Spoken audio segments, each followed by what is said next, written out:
Oh shit.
I don't have. How do I don't see closed caption on my phone.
Is that a transcript there?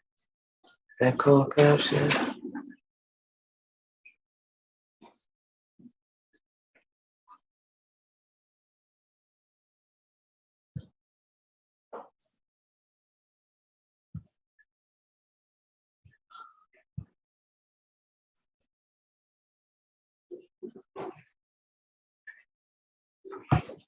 Yeah, I want the full screen.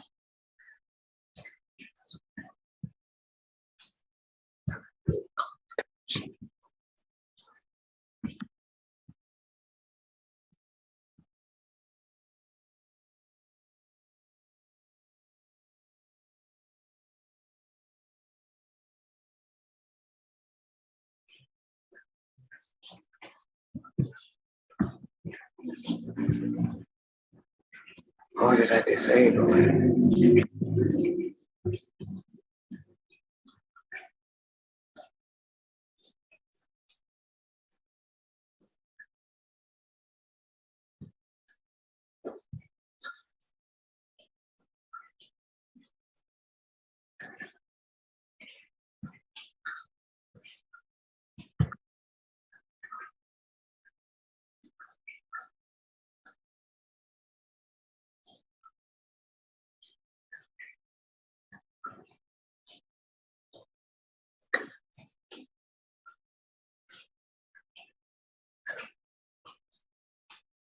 Do that. I don't know how to do that.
Good afternoon, Leslie. Shh. I'm on my meeting.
Denise.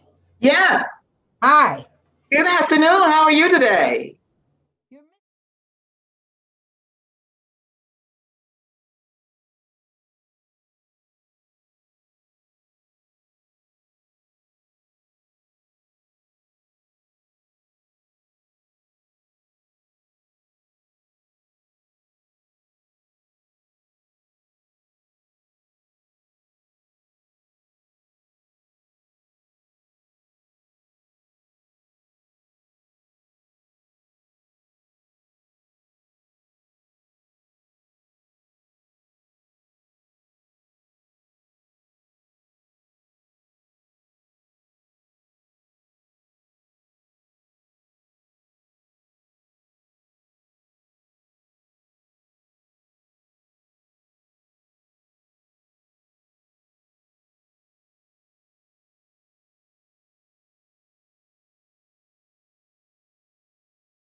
All right. Are we on?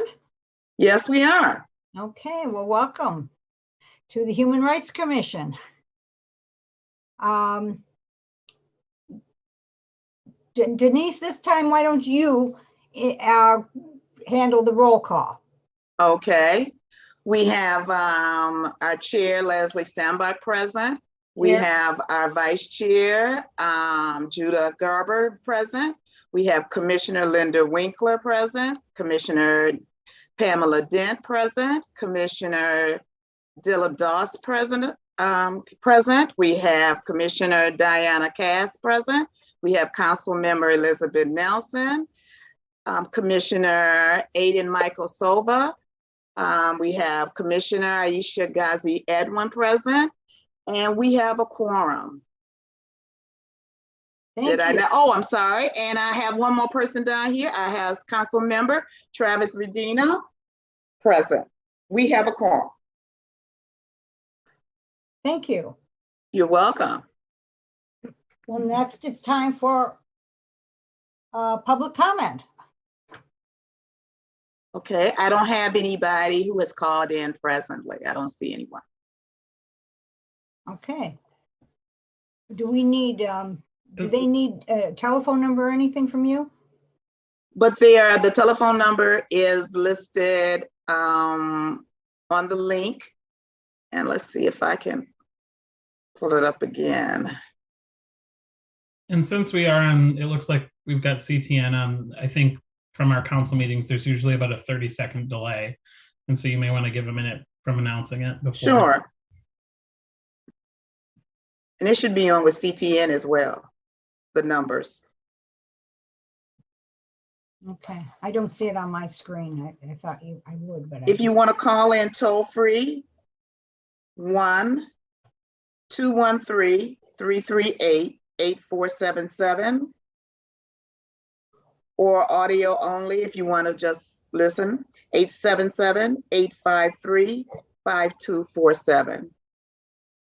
You could also use another toll-free number, 1+206-337-9723. Those are the numbers. okay. But you see nothing. I don't see anyone, no. Then let's begin. Okay. Agenda. Do we have any? We have a motion to approve the agenda. Dillip, second. Second.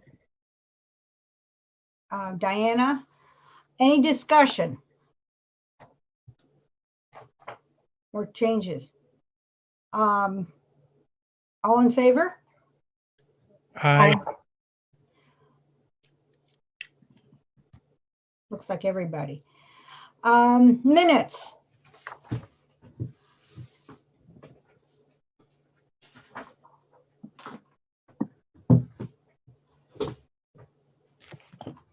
I think we need a motion to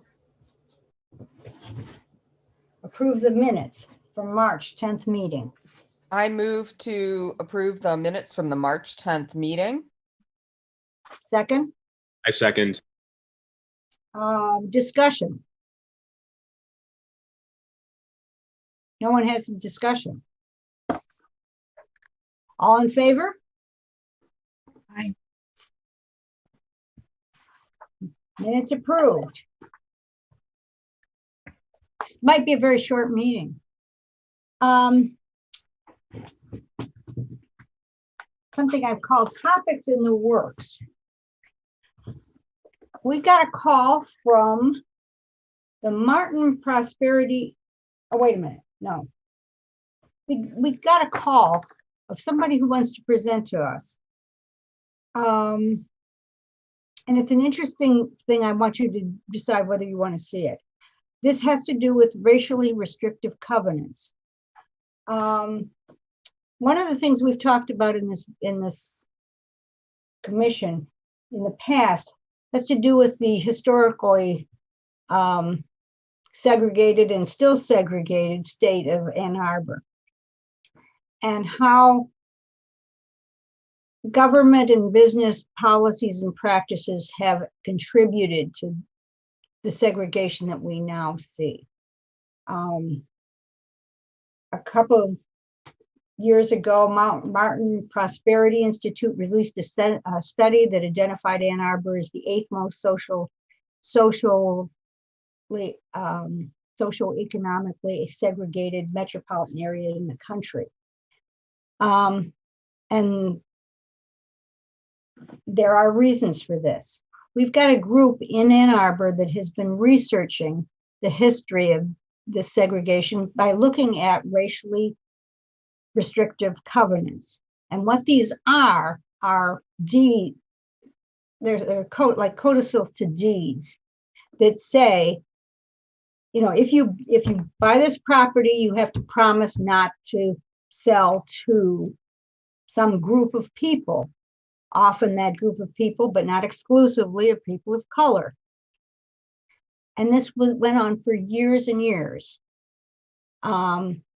So Michael Steinberg and others have been researching this, and the results are very interesting. Keita and I attended a presentation about it we attended it when it was presented to the planning committee. We both thought it was so interesting. We actually sent people a link. Did anybody? I don't know if anybody actually looked at the link, but it's worth seeing. But it'd even be more worthwhile, I think, having them present to us, because we could ask the questions, and the questions are very important and very interesting. Is this something you want to spend? I think it'll take about an hour. Is this something you want me to try to arrange? Yeah, everybody agree? Okay, we'll do it. Then, next thing. I should have done this during the minutes, during the agenda. Can I go back and ask that the agenda be modified slightly to allow? I should talk about, among other things, the thing that was on the agenda toward the end of this segment, the town hall meeting issues around that. Can we talk about that first, because Aisha would like to leave early? Yeah, hi everyone, good evening. Unfortunately, I have to leave early. Some of you may not know, I'm actually expecting in about a week. So I need, yeah, surprise. So the baby commissioner is joining us. So I just need to get some rest, honestly. So, you know, the MAPAC, the Michigan Asian Pacific American Affairs Commission, they've just been having calls to do town halls from everyone, really. And I think it would be in our best interest if we do a town hall that we initiate on anti-Asian American sentiment, but also, you know, I mean, another, you know, Black man was just killed by the police.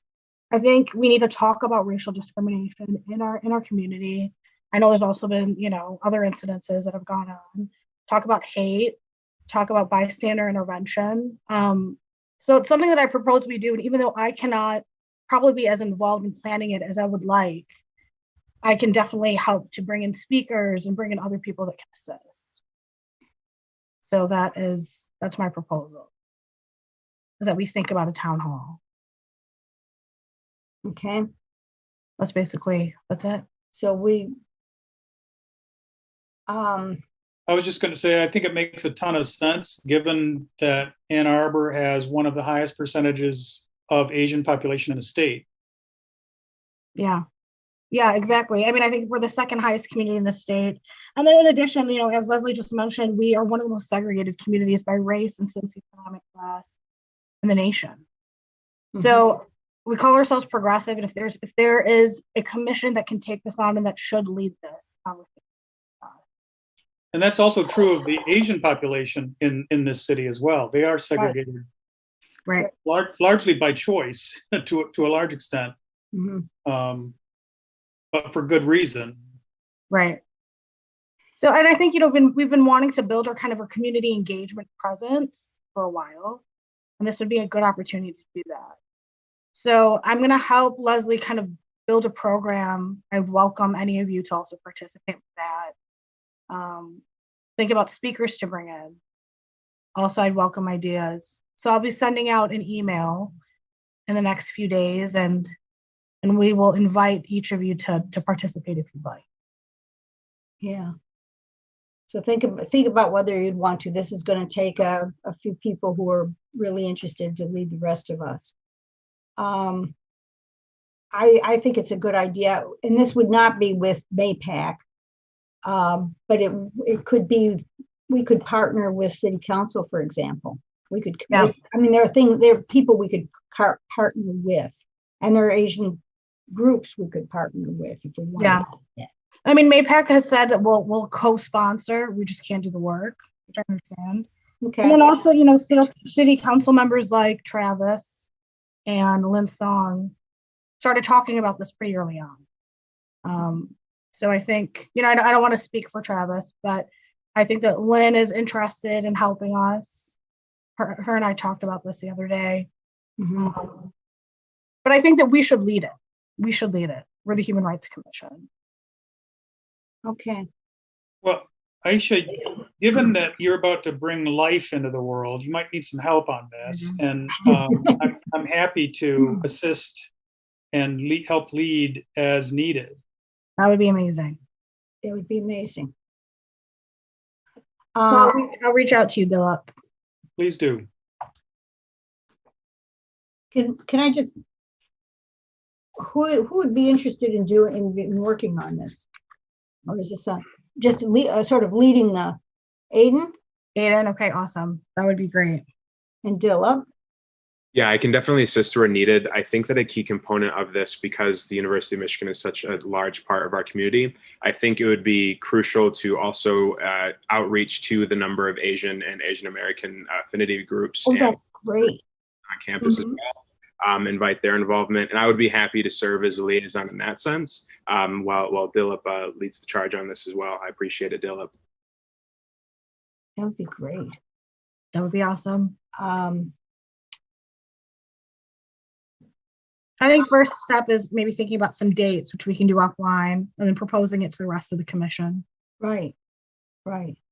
Anybody else who wants to be in this sort of lead team? Okay, I can be on it because I'm interested too. Diana, did you want to say something? Yeah, I was just going to say I can help. Oh, good. Okay, great.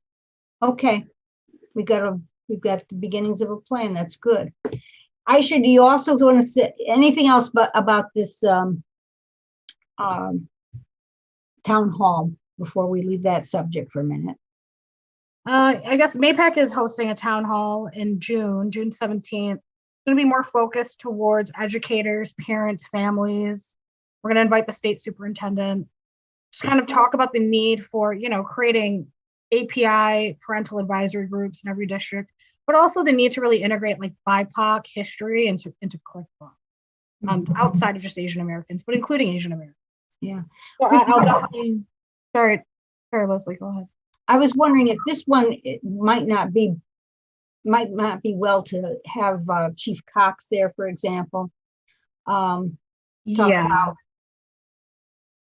just and maybe the mayor, and because I think some of them really don't understand the city as well. We've got immigrants, and we've got people who are simply identify as Asian Americans. Yeah.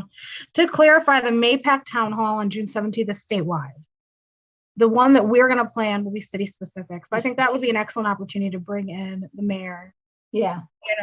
The Lieutenant Fox or Sergeant Mills, other people who have reached out if they want to. But just to draw that clarity, that I think we should lead the charge on creating a town hall that's specific to our community. And hopefully it'll set a precedent where we can do this more often when other incidences of hate and topics. Right.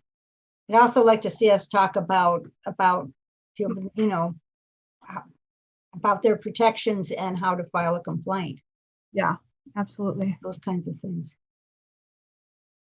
Anything else before we leave this subject to the lead team? Aisha, do you want to say something about your award? Oh, I won the Provost Teaching Award. And I want to thank you all because it wouldn't have happened It's really good. without all of your involvement and your support and your willingness to really, to really just help students learn. So I really thank you guys. And they learned a lot. And I hope it benefited the community too. We might have another Congratulations. opportunity later on this year, huh? If you're. Yeah, Yeah. I'll be teaching the class again. So yeah, hopefully another opportunity. Terrific. Anything else before you go? I think I'm going to stay on for a little bit longer. Okay. And then I'll check out when I need to. Okay. Well, we certainly wish you well. I mean, Thank you. please let us know and I will announce it to every, Okay. it's a boy, right? It is a boy. Yep. A boy. 2 weeks, my gosh. I know. Okay. Wild ride. Then let us go on to trespass. For the people who aren't here and don't know how we got involved in trespass in the first place, we got involved in trespass in the first place way before there was an independent Citizens Police Oversight Commission. And we were asked to take it on because trespass was being considered, people were having a lot of problems with it. There was the incident at Blake Transit Center. There was a sense that trespass was being used as a way to control people of color and youth, and that it tends to entrap people in a pipeline of justice system where it may not be necessary. So people were feeling it was being used too much. We worked on it for a long time, got to know much more about it than I think any of us ever wanted to know. And then Police Oversight Commission was established. And there was a new police chief and a new city administrator. So it was put on hold for a long time, but and lots of things actually were changed. Policies were changed. The way it was enforced has been changed to some extent because of the work of Ariane Slay. But we still had a lot of trouble with it. One of the big problems we had with it had to do with the fact that once somebody was cited for trespass, they were automatically banned from the property for a year. And we thought that's, in a lot of cases, that is way too much. And this is, and this was, I mean, it wasn't even a misdemeanor, it was a citation. And people were just automatically banned for a year. And if they had come back before the year was up, then they suddenly had a charge. So then it became something that was on the person's record. So it was kind of a penalty with no real due process. We got together to finish out the last of the kinks that we found in trespass while it was under our watch. And so we joined with ICPOC people. So we have a joint group now that's been working on it. And the one issue left is still what is the banishment time? What should it be? We all agree it shouldn't be automatically defaulted 1 year. 1 year is the longest time that the state allows. However, so we tried to make it, for some of these people, maybe they're drunk at a bar and they're told to leave. So maybe 24 hours for some people is enough. Maybe it's longer. So we've come up with possibly 5 choices. Excuse my cat. And the business community is still thinking about it, because it turns out once you start talking to people, people use trespass in a lot of different ways. And people like organizations like the library, for example, have people internally, have processes, try to deal with it themselves. And they have a 1 day, 1 week, 1 month kind of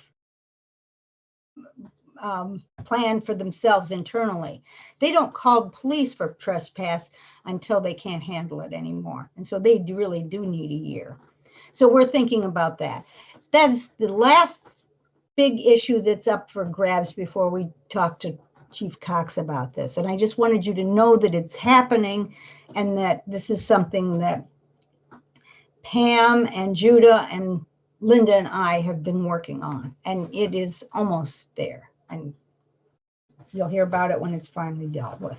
But that's what's happening in that place.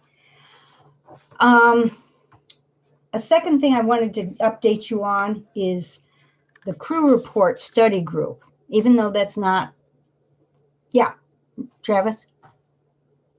Sorry, but before we move on, I had a question about the trespass work. Sure. And wondered if in your conversations you have reached out to some of the domestic violence shelters in the area. I think my understanding is that at times trespass is also being used to keep individuals away from victims of domestic violence or other violence. And so that may be a key stakeholder that you would want to engage with as well. Right. Yes, we do know about that. And that is part of it. Like Avalon housing, like people who are, we know about it. People, they're using it to instead of having to go through a restraining order. And so it's important. There are things to think about. Nothing is as easy. One of the things we've learned to being on this commission is that it's easy to think you've got a solution for things, and none of the solutions are quite as easy as they look. People do have lots of different issues.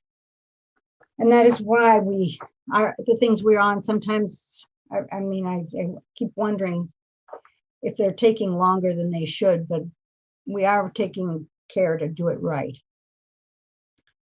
So the crew update. Anything else on trespass before we leave that subject? Crew update.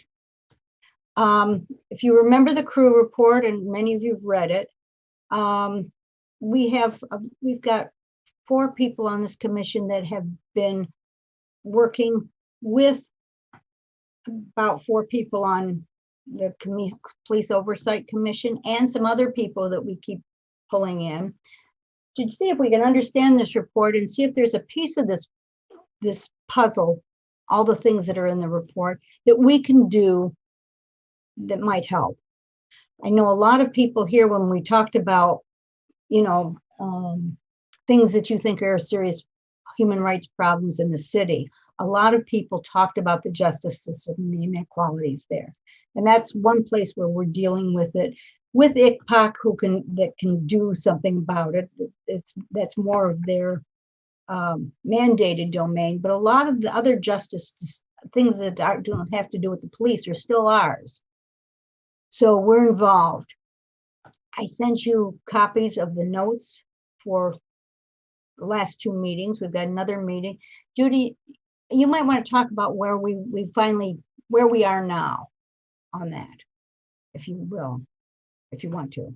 Where we are now in terms of the things. We're zeroing in on things that we might want to do. Yeah, we've been identified a few topics that we think could benefit from further study and either by the crew people or others doing that kind of work. And one is probation. So, the original crew study raised a lot of questions, and it looked at judicial decisions and sentencing, but it didn't look at the whole system. It didn't even look at the effect of probation recommendations and that sort of thing. So we are learning more and looking into that. And let's see, I don't have the notes here, but And parole. and parole. Well, parole is more of a statewide thing, Right. but we're looking at that, but there's less sort of local control. But those are decisions that have an impact on the same, the offenders that we're looking at. And what was, let me see, was there another thing that we're looking at right now? I think it was the Michigan incarceration data, Judah, Sorry, the which data? Michigan incarceration data. Incarceration data, yes. Hang on. Right, I mean, that's a source of information about the things that we're looking at. Yeah. Yeah. Yeah, Pam, was there something else about that you want to elaborate on? No, just that was one of the topics we had agreed to drill down and focus on and give our attention to. There were several topics, but we felt obviously we couldn't address all of them and do it in a concise, definitive, helpful way. And so these were the two that we initially discussed, although there are others that we're not necessarily excluding or not focusing on, just that these were the two that we felt we wanted to prioritize. One of the things that's been really interesting about this is that one of the reasons we started it is that it didn't look like anybody else was doing it, and it is something that we're, that is in our area. But groups all over Ann Arbor are working on pieces of this, and so now the question is, what can we do that other people aren't doing? The crew group itself has a proposal in to do a more system-wide approach. The ICPJ is doing some things. They've got a number of groups that are sort of trying to figure out if there's something they can do. There's a county-wide group. There are just a number of groups that are taking little pieces of this. We realized that no one was taking parole and probation, and that might be something we could do that no one else is doing. And it's something that seems to be a place where there's enough discretion that there's probably a lot of inequity. And that we also looked at, I mean, these are all hot potatoes, right? So we looked at, fines and fees, and this is a huge revenue stream for the courts. They kind of live off of that. So, you have to be careful when you mess with someone's income stream, but it's also a potential source of great inequity in how this affects the lives of the people who have to pay these fines and fees. And so anyway, it's one of those things that we're looking at and don't know that we can do anything about it, but it's certainly worth further study. talked a little bit too about mental health in the police and those issues. And I don't know if everybody is aware of it, but the city council just passed a resolution asking Tom Crawford to come up with a plan where the city police can somehow partner with community mental health or some group and have a way of responding unarmed.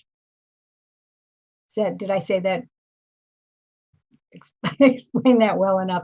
But that's another area that is, and I know that the sheriff is also doing something about that. So it's a whole another thing that's going on. So there's lots of crew-like activity. What I want to say to you folks also is that this is a group where we've got less than a quorum, and it's important for us to stay less than a quorum in that we're not really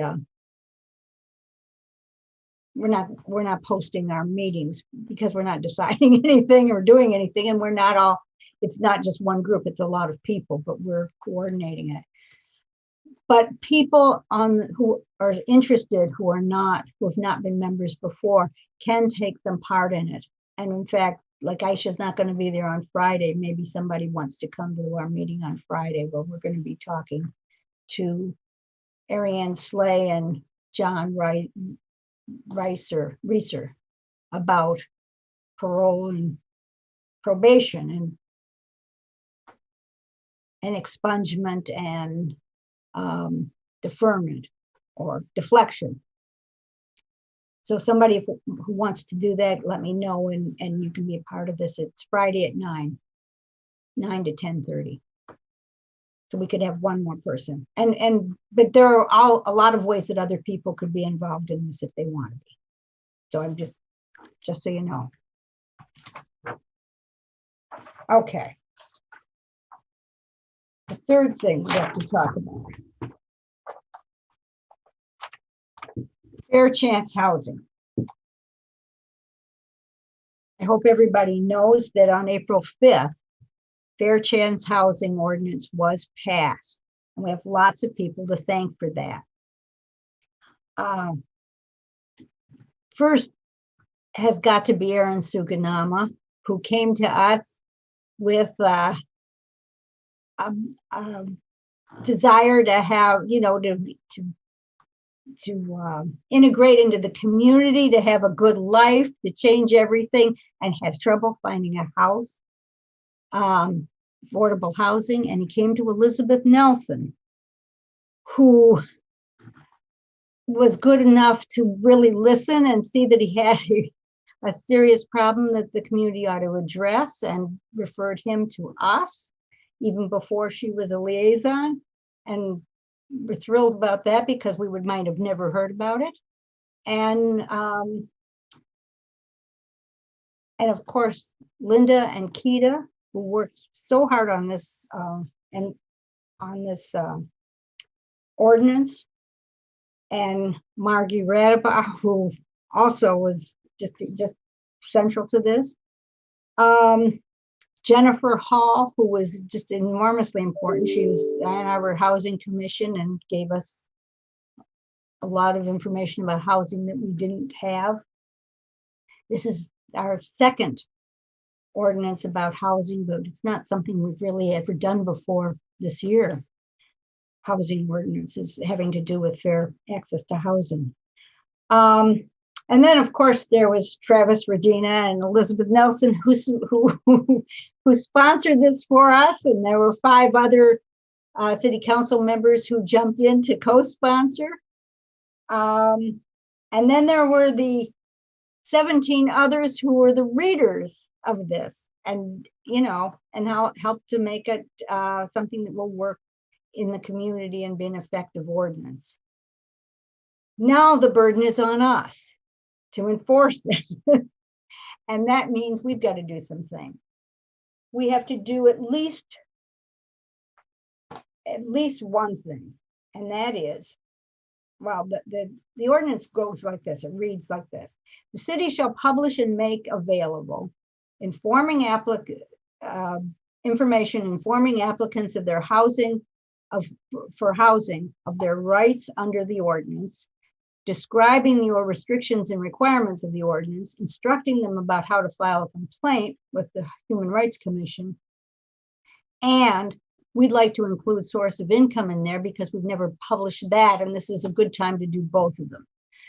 This is something the city does, and we don't know yet who the city is, who's going to do it, but we probably are going to have to help them somehow. And that's one piece. I won't worry about that much because maybe they won't. Margaret is trying to let us know who's going to do it and who needs to, how we need to be involved, if at all. But the thing we really have to do is create a complaint form and create a process to handle these specific complaints that are somewhat different from the kind of complaints that we've handled before, similar and different. Linda has just worked very hard getting an online complaint form on our website for regular complaints. So, Linda, why don't you start talking? We're going to do this for. Wait a minute, I'm not taking full credit for this. Denise, Nick, Leslie. Okay. I was one of many, but thank you. Yeah, she deserves the credit. A lot of it. I think we just need to sit down and come up with both a paper form like we did for the non-discrimination ordinance when we first started taking complaints on that, as well as an online form now that we know how to do that. I don't think it should take long. I think a couple of us working together could do it. And we need to have a separate section on the website that would describe the ordinance, describe the process, and it's very similar to what we currently do, except that the ordinance itself is different, and so the form needs to be different. But the complaint process is the same as what we do with the non-discrimination ordinance. So who wants to help? Judah, Pam? Great. That's fine. 3 of us should be great. It should be plenty. Great. Great. Okay. Commissioner Nelson has her hand up. Excuse me. Yeah. Oh, you want to be part of this? Well, actually, I don't know the appropriateness of me being a part of it, but I did wanted to make a comment. I was in a meeting. I'm on Urban County, and Fair Housing Center gave a presentation, and I had exchanged a few emails with Aaron Shiganama about the enforcement process and sort of trying to imagine how it would happen. And I was thinking about the Fair Housing Center in terms of testing, and Aaron told me, well, they told me that they wouldn't do that, or that's approximately is what he told me. And then I was in a meeting with, and then we had this presentation from Fair Housing, and I asked that question. And I said, it seems like something you could test for. Is it something that somebody told me that you didn't? And I guess they don't have funding to test for it. So it would. You guys are nodding your head, so maybe you know exactly what I'm talking about. But I was interested. Oh, okay, because I was interested in the conversation about that, because it does strike me that it's a difficult thing to prove. And somebody like Aaron, I mean, he kind of is like the perfect example, and I'm sure that there are other people out there who are like him. Anyway, I just, that was my contribution. I was just curious to talk about that. And I guess my other question was, so you talked about raising awareness about both the discrimination and source of income and the fair chance ordinance, because these two things are sort of coming close together. I wonder, is there any chance that like a complaint form could be like for both of them, or are these unique enough? Is fair chance unique enough that it really? I was just curious. Well, source of income is one of the protected categories in the non-discrimination ordinance. Right. I mean, we have to sit down and think about this, but I think the ordinances are different enough that it would just be too confusing to sort of, I don't think we could just add as another category. So for instance, in the non-discrimination ordinance, criminal record is not a protected class. Whereas in this new ordinance of ours, you can't discriminate against somebody in housing because of your membership in, because you have a criminal record. So it really is very distinct, and I think you'd get into trouble if you tried to combine them. So source of income falls in the non-discrimination ordinance category, and this criminal record falls squarely in the new ordinance category. I think I'd have to think about it, but yeah. We have taken fair source of income issues on the regular form in the past. It works pretty well, but I understand what I think you're going for is to be able to say if the complaint is about housing, then it's sort of. I understand, and we have, and we probably should make that distinction somehow in the if we're not going to put it in the housing one. But it doesn't fit in the housing one. But we might be able to explain it somehow on the website, have a section on housing and then talk about it there or something. Yeah, or we might be able to add it in. I just don't know. I'll have to think about it. Travis? My question is actually for Councilmember Nelson. In your conversation, did you get any indication about how much funding would be needed for a program like that to test? No, actually, I should say that these presentations at Urban County are sort of, there's very little Q&A, and so it would have been awkward for me to press really hard. I actually got the impression that I had sort of thrown her off. Like the question was sort of like, for the presentation definitely implied that this was something that they would test for. And I guess they do test for it. It's just that they don't have a stream of funding for it. I hear what you're saying, Travis, because like that was a question that sort of popped in my head, and the vibe I got was kind of if they had a serious situation, like they probably would, even though technically they don't have a funding stream for it. They have done it for us in the past for some, because there are some things that we have had where we've had complaints about where testing made more sense, and they have offered to do it for us occasionally. And I don't think they actually carried it out at ever, but there was the history of this is that at one point the city was paying them a stipend to handle this kind of testing. And it has, I think that if we had reason enough, we might be able to find a way. We might have to find a way to pay them. That's interesting. To pay for them. Yeah. Because you're right. There are cases where that might come in. I don't think it's automatic. And I don't know. I don't think testing is automatically necessary, but we might find that it's necessary more than we think, and may have to ask for money. I don't know. Leslie, since this is Pam, since this is going to be fairly new for us, yes, a couple of things come to mind. Either partnering with Fair Housing, but also with HUD. And I say that because when I worked for the governmental agencies, we had subcontracts to do certain investigations. And I know that HUD has monies.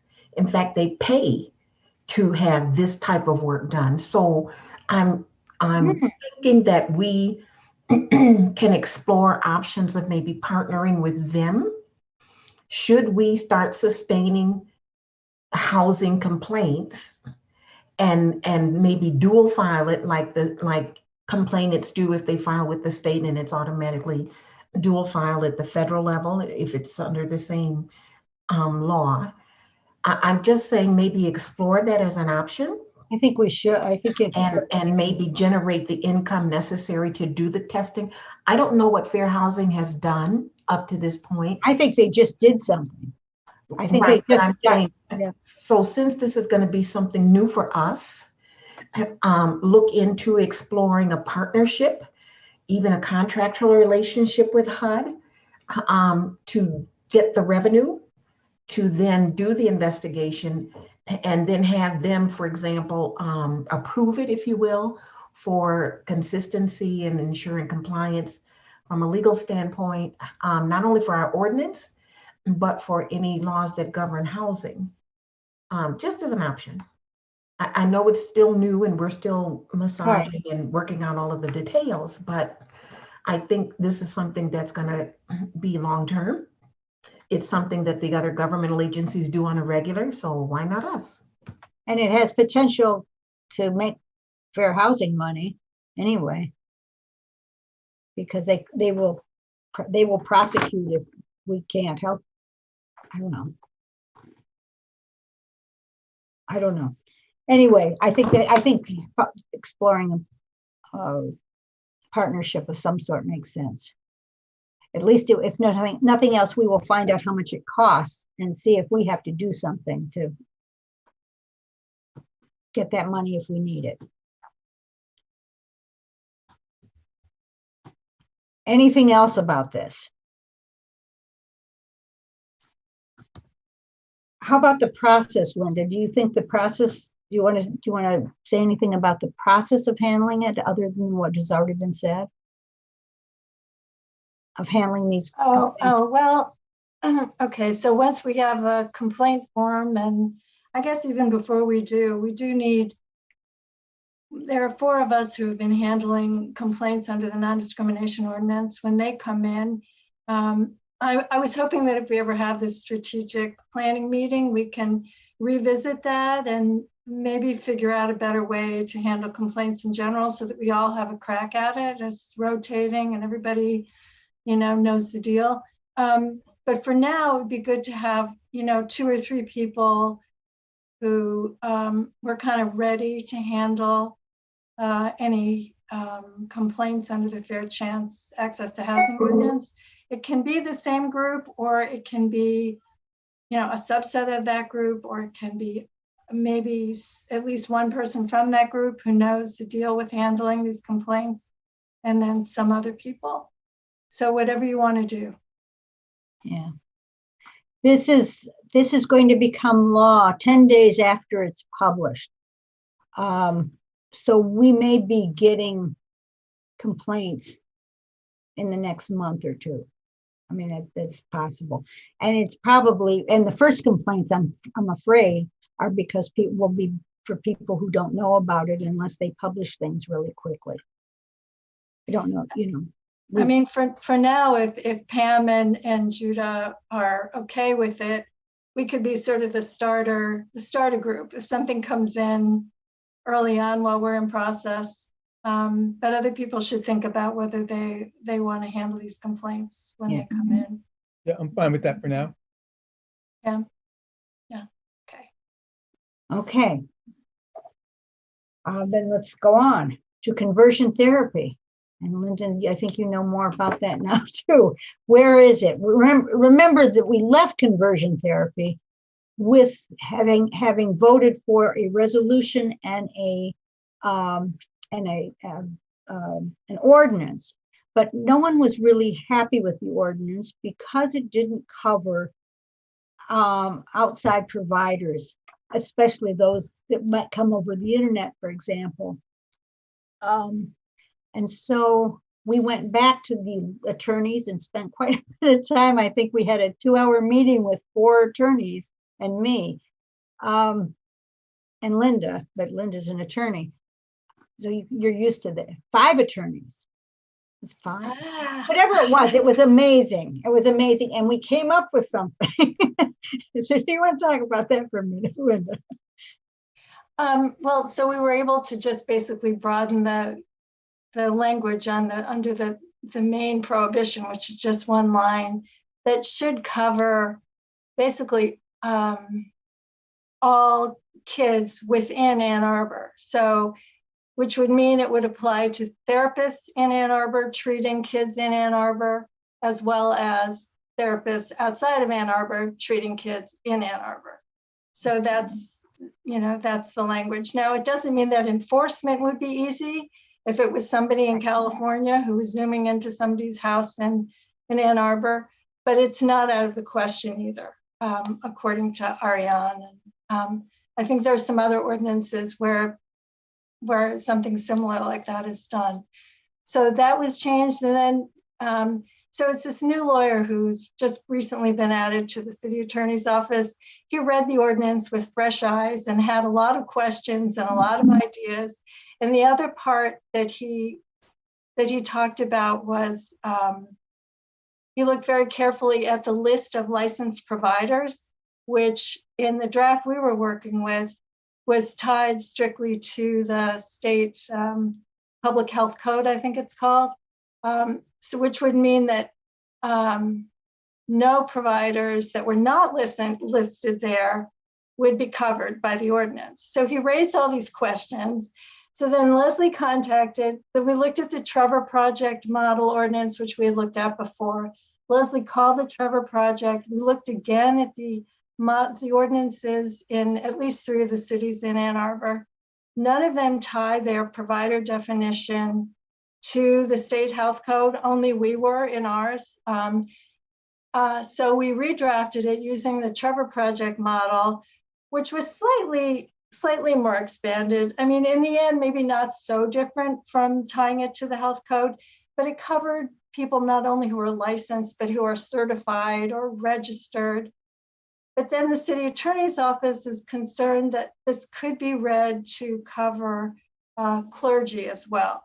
And that raised First Amendment issues for them. We consulted with another First Amendment expert who thinks it isn't a problem. But so we're going around and around on this, and it may be, and Diana and I think Aisha might not have time now, but we were all going to get together one more time and figure this out. But if nothing else, even if we kept the definition that was in the ordinance that we approved, there was a blank in it that needed to be filled in. It listed like 4 different sections of the health code, and then there was a blank for adding other sections, and we never did that.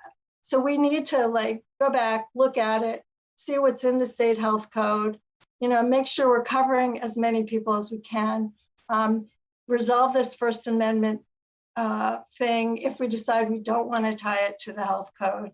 And I don't know if you guys have any thoughts on it now, but that's where we are. I think pretty sure we will be actually done with it, ready to like run with it next month, the next meeting. And it'll come before you at the next meeting, and you'll have a chance to approve it again. But I think you'll certainly get a little bit more coverage than we had before, and that's right. worth it. Right.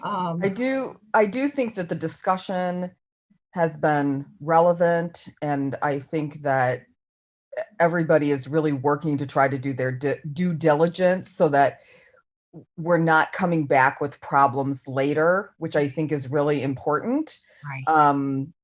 So I do appreciate that people are asking questions and are looking at it and are thinking broadly, which is good, even though it takes time.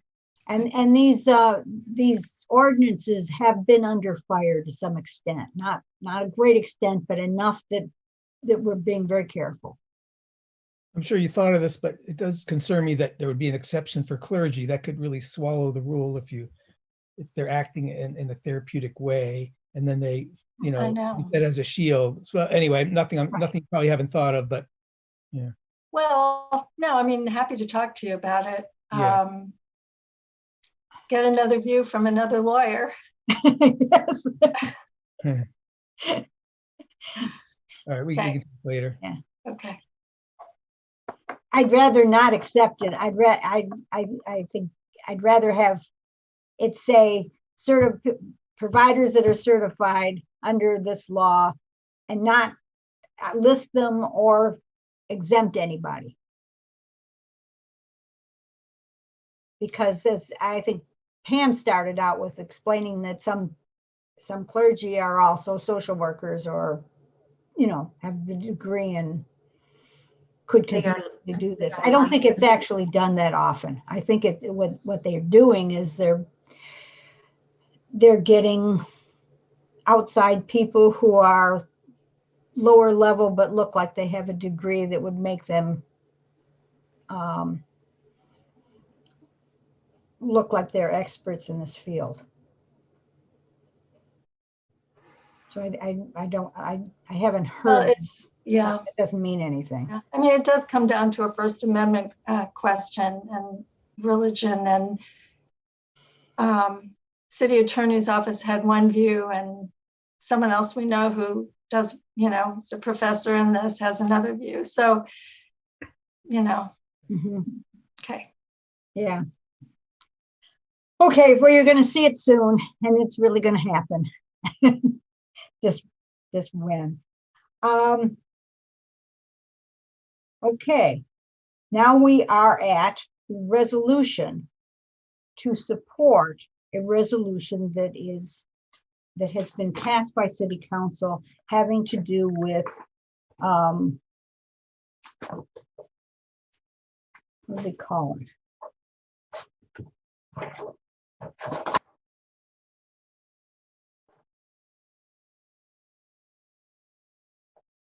I don't know.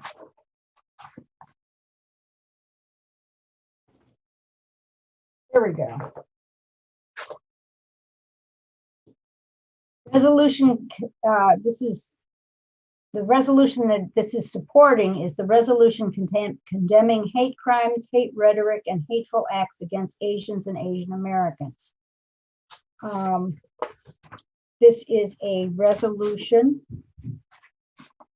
that Aiden drafted for us, and everybody should have a copy. And it should be the copy that you got today late, but that has the changes that people made so far. So does everybody have that copy? Okay. Aiden, do you want to say something about it? Yes, absolutely. Thank you so much for the opportunity to author this resolution. My thinking in my process of authoring this was that I think that as defenders of human rights for our county, we need to take a very clear stand in what has happened across the nation. And I think that additionally, in support of City Council's resolution already, we need to make it clear that the Human Rights Commission is here to serve as well. I think that in terms of public engagement, it can seem that we are a group to just process complaints, when in reality, we, as we've seen through this meeting, are able to do so much more than that. So in the bill, I gave some historical context similar to what City Council did, as well as state our purpose and that we are here to serve, and also provide a very clear stance that type of hate has absolutely no home here, is something that should be vehemently opposed. Any and all edits or suggestions, comments are more than welcome. And again, thank you so much for the opportunity. Thank you for doing it. I think you did a great job. Any comments about the wording? Anything you want to say or any changes you want to make? Well, I do have one nit I could pick. Okay. And again, I don't know if this is in the original or in ours. So you reckon Ann Arbor cannot be a pillar of progress if any resident feels that their human rights are infringed upon. That's pretty tough. Someone might feel that their human rights are infringed upon when they're not actually infringed upon. And then we lose our pillar status. So I'm just, while I agree with the point, but the fact that someone feels infringed upon isn't the same as them actually being infringed upon. I mean, that's kind of what we do with our complaints. We look and see, is there any basis for the complaint, not just the complaint itself. So Any suggestion to make that a little more clear? if any residents' human rights are infringed upon, not feels that, just get rid of the feels that. How about that? That would work for me. I lost it. Just a second. Oh, here we go. It's like 1, 2, 3, 4. The fifth whereas. Yeah. If any resident say that again, what you changed it to? Well, I would just, if any, where instead of feels that, just if any resident apostrophe S human rights are infringed upon. How about that? If any resident's human rights are infringed upon, right? Yeah. That work? Anybody else? Linda? Excuse me, Leslie. Councilmember Nelson has her hand up. Oh, I'm sorry. I'm not looking at the blue hands. Elizabeth. Thank you. My first read of it, I just wanted to compliment Aiden and thank him for this, because one of the pieces of the resolution that felt like it didn't have anything like backing it up was the part of it where it was like resolved that we're like recommending that people file complaints in this way and report this in this way. And so I'm really glad to see this. And I just wanted to say that I really appreciate this, and I love it. It's great. Thanks. Great. Thank you for just saying that. Linda. And thank you for doing it, Aiden. Sorry. Okay. Aiden, I was wondering, were you able to read the comments that were offered to change it? And are you okay with the changes? Did you have time to look at the newer draft? Yes, absolutely. I reviewed the newer draft. I have no comments on the suggested edits. I think that you all are very seasoned at this, and any sort of, guidance is definitely very appreciated. Okay, thank you so much for doing the work on it. It's so much easier just to edit something that somebody else has done than to have to write it yourself. So thank you. That's right. Thank you. Of course, happy to. Are we ready to vote on it? Motion, I move we adopt the resolution. Second, second. Diana, all in favor? All of us unanimously passed. Thank you. So this will be attached to our minutes. And it's sent to city council before then. And I will edit it so that the council knows that it was passed unanimously. Thank you. I have finished the agenda for today's meeting. Is there anything else that anybody wants to say? We have Commissioner Communications at this point. Philip, I think you had your hand raised. I should have brought this up at the minutes, but the last meeting we had a presentation from disabled community members, and there was were we going to have a joint meeting with the Disability Commission? Was that on the table? I talked to the chair. I'm glad you asked that. I did talk to the chair of the Disability Commission. He felt like he had really talked to public health already and was happy with it. It was like the next day that it was announced that people with disabilities would be included. So he was comfortable with that, but we agreed that we would work together, that we would find ways to work together. So yes, that's on the table. We don't have any particular thought, but if you can think of something, that would be helpful, because I think that this is an opportunity for us. There is an opportunity for us. We just haven't used it ever. Maybe once.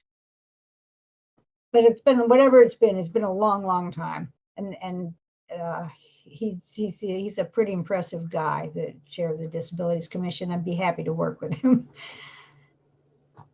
So think about, keep it in mind. Anything else? Well, if that's true, somebody. Excuse me, Leslie. Yep. Councilmember Nelson has her hand up. Sorry, Councilmember Nelson. I just have a quick update that that actually is for the benefit of Travis as well, because he's following along with us. The early leasing ordinance that I brought up at the last meeting. Oh yeah. At the last council meeting, we postponed it because we realized that just substituting the number was going to be problematic, because we didn't have a clear idea of what enforcement was going to look like. And what's really exciting now, so we've had discussion now with the director of Beyond the Diag at U of M, and also Gail Rosen from Student Legal Services, to sort of think through and talk through how we can create a system that will work. But the real big piece that I'm encouraged by, because we've gotten a lot of pushback from the number 240, that seemed to be like a real trigger for landlords. Yeah. The GEO is meeting with Central Student Government later this week. I don't think it was last week. I think it's this week. To talk about that number and see if there's a different number that would be sort of less shocking to people. Because a lot of the pushback that I've gotten is literally like, well, that specific number is crazy. Like, yeah. And so I've been having these conversations of like, okay, like, is there another specific number we could talk about? And so it's important to GEO, and I think this is like a legitimate point, right? That these numbers be negotiated and talked about by the people who are actually harmed by them and experiencing them directly, before we just start tweaking them willy-nilly. And so that conversation is happening, and I'm really optimistic about us having that a clearer path forward, because the 240 was causing a lot of anxiety.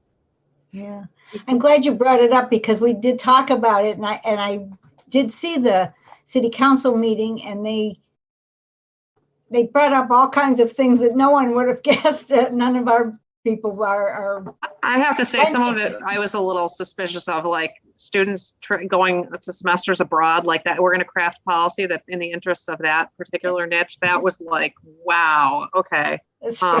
Yes. Elizabeth, did they offer any real numbers that you can share or ballpark? I think I actually could probably share. Geo was telling me that they did not feel comfortable going lower than 210. And so that was the ballpark I think that they were aiming for. So. Than 70. Way better than 70, but the difference will be huge. And like that, really the key piece of it is trying to figure out how to make sure that there's compliance. And that this is relevant to both ends. Like the students were really interested in enforcement. And then I brought a landlord into conversation with them, and they were like kind of surprised that like they shared that concern, because the landlords don't want to have an uneven competition. Like they want everybody to be abiding by the same rules. So it's like, this is important to everybody. Travis? Yeah, I just wanted to thank you for that update, Elizabeth. And I know that I talked to Geo too, and I know that they were really passionate about the 240 number, but the willingness to potentially negotiate down to that 210, I think would also help to alleviate some of that argument that undergraduate students would be off campus by that time, because that puts us more towards the end of March, I think. And so there would still be like a several week period, if not a month period, for folks to be able to lock down housing for the next year, and hopefully not have that really dramatic long period of time where folks are locked into a lease that they can't get out of. So thanks for your continued hard work on this. Thank you. Anything else? Motion to adjourn. I move to adjourn. Second? Second. All in favor? Thank you. Bye now. Thanks, everyone.